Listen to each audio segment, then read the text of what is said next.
Austin Drummond. I would like to address the media who have been reporting on me and the current tragedy. I definitely did not handle the situation right by running, but I was afraid. The reason for my fear is the same reason for the tragedy, and that is because I am an undercover informant working alongside the Lake County District Attorney's Office, the FBI, the ATF, the Justice Department, and Tennessee Department of Corrections Contraband Interdiction Unit. I've been working with them since April to help bring down Vice Lord leadership, prison drug smugglers, dirty correctional, police, and probation and parole officers. This includes the deceased, Matthew Wilson, Adriana Williams, Braden Williams, and Courtney Rose, all of whom were prison drug smugglers. I was informing on all of them. Please fact check me. Allow me to address my past, which the media also reported on. As a teenager, I partied too much, and it got me in trouble. I did not, however, have any affiliation with any gang.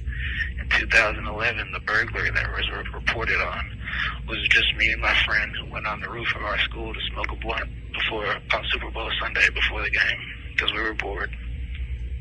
There's more, but all minor misdemeanor stuff, until the gas station, which I robbed with a BB gun while blacked out on Xanax. To this day, I do not remember it. I was charged as an adult and given 10 years at 85%, after which I made comments about the jury that had no real intent, but I was given another 3 years. My total sentence was 13 years for crimes committed at the age of 16 and 17, where no one was hurt.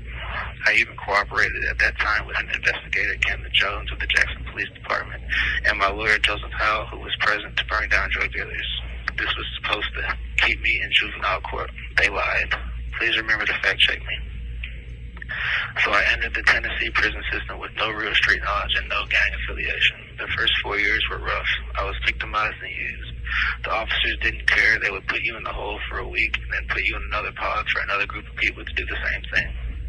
So after 4 years, I joined Vice Lord. These problems stopped and different problems arose. Towards the end of my sentence, I had managed to get away from the gang and was in a drug program. An officer, Voss, at Northwest Correctional Complex made sexual advances which I refused, and he got me kicked out and put back around the gang. CO Voss was later fired and charged for raping an inmate. Please fact check me. After being placed back around the gang, I was used to get contraband in. One day there was a major drug bust in the kitchen where stuff was found all over. I was blamed for everything. There are cameras all over, but the prison officials refused to allow me to see these videos because it would have incriminated them and exonerated me. This is one of my pending charges now. After this incident, I was placed on close custody levels for violent inmates. I was the only inmate there for a non-violent write-up. 1 month into being there, another Vice Lord threatened to stab me. Officers left the pod. I saw someone give him a knife, and he was putting on gloves, so I went on the offensive. This is where my attempted murder charge comes from. Everything I described is on camera. The incident was originally written up as just aggravated assault. I also was not indicted on this until 2 months after my release and 1 month after me and Caitlin started our relationship. That's correct. Contrary to what is being reported, me and Caitlin did not start any communication until 1 month after my release. The attempted murder occurred in August of 2023. I was released in September 2024 and indicted in November 2024. Me and Caitlin are both sure that I was only charged for it and that it was upgraded from aggravated assault to attempted murder in response to her quitting and dating me. Also, a couple of days before my release, I met with Assistant Warden Walton and Internal Affairs Logan Wilson, where I informed them of dirty officers and illicit activities inside the prison. They were supposed to help me with my pending charges from the contraband situation in the kitchen. They did not. Sergeant Cochran and Unit Manager Spillers both knew of this meeting that took place. Again, fact check everything. After my release, I was fully devoted to my family. I had no affiliation with Vice Lords on the streets. The only contact was with inmates from the prison. I could go on and welcome any interview and or questions regarding anything I may not have mentioned that is in question. I'll now get to what I'm sure you all want to know, and that is my time working with the FBI, ATF, and Justice Department. I began working in April with the assurance of help with my pending charges. I had recently found out my Caitlin was pregnant and could not go back to prison. By the way, they were trying to give me 31 years between all my charges associated with the prisons. While working with federal agents, I conducted drone drops and drug buys. Drone drops in the prisons were allowed to go as long as there was no meth or cocaine. Anything else was allowed to go through. We never dealt with fentanyl, period. Over time, this raised suspicions of the Vice Lord leadership, and I was told the clear rules of the Justice Department to keep the investigation rolling. Federal agents gave me a wink, wink, nudge, nudge on what they have to do if they have knowledge of it, in quotations, knowledge of it. So I'll leave that where it is because it will come into play of this tragedy. Now it's time for some dirt. CO Michael Cain at Northwest Correctional Complex is friends of the DA in Lake County and is heard on a recorded call talking inside of the cell of the leader of the Vice Lord in Tennessee. On his cell phone, the inmate's cell phone, I mean.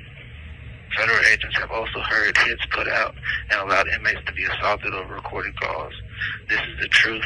It'll take some digging because they're trying to hide it, but again, fact check me. Now allow me to dive into the relationship with Matthew, Braden, Adriana, and Courtney. They were Caitlin's family who became my family. I took Adriana to the hospital to have her baby. I helped teach Braden to drive.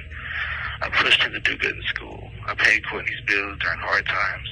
Matthew was like a little brother to me. I tried to help him get clean off of the drugs. They were a part of the drug smuggling at Northwest before I ever met them, bringing in Suboxone strips to Brandon, Adriana, and Braden's dad, member of Caitlin's family, who I love very dearly. And I'm sorry to bring them into this, but Bria Ashley Childress warned me early on about Courtney to keep my distance. She even said someday she might try to set me up. They also saw Matthew with an ARP at one time, a while back.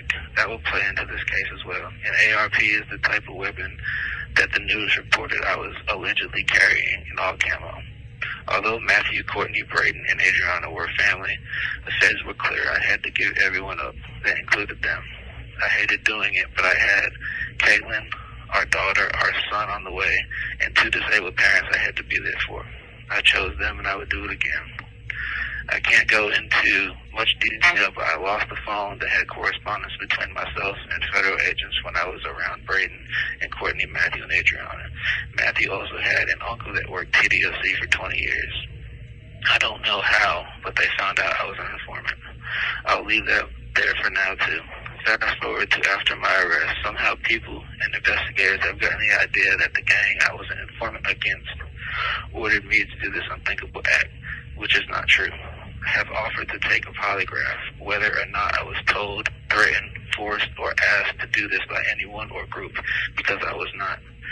They didn't allow that, because if that's not the case, then what is the motive of a federal informant to go and plan to kill 4 people? Also, during my few weeks of incarceration, I was only allowed to see my lawyer over a Zoom call where we couldn't clearly understand each other, and he was unaware I did not want to waive my 14-day rule, and I'm eager to have my preliminary hearing. Also, during my court case, correctional officers went into my cell and took my legal papers to and from my lawyer. I have been restricted phone access, denied what all other inmates have, tablets and TV time, and mocked as dead man walking, and told that I might as well kill myself. I implore investigative reporters to take this information. You have 3 minutes remaining on this call. I implore investigative reporters to take this information and seek the truth. I am not an innocent man, but I am not guilty of what I'm charged with. I accept any questions and interviews. I look forward to them and my trial. I'm not suicidal. Also, I am in good health.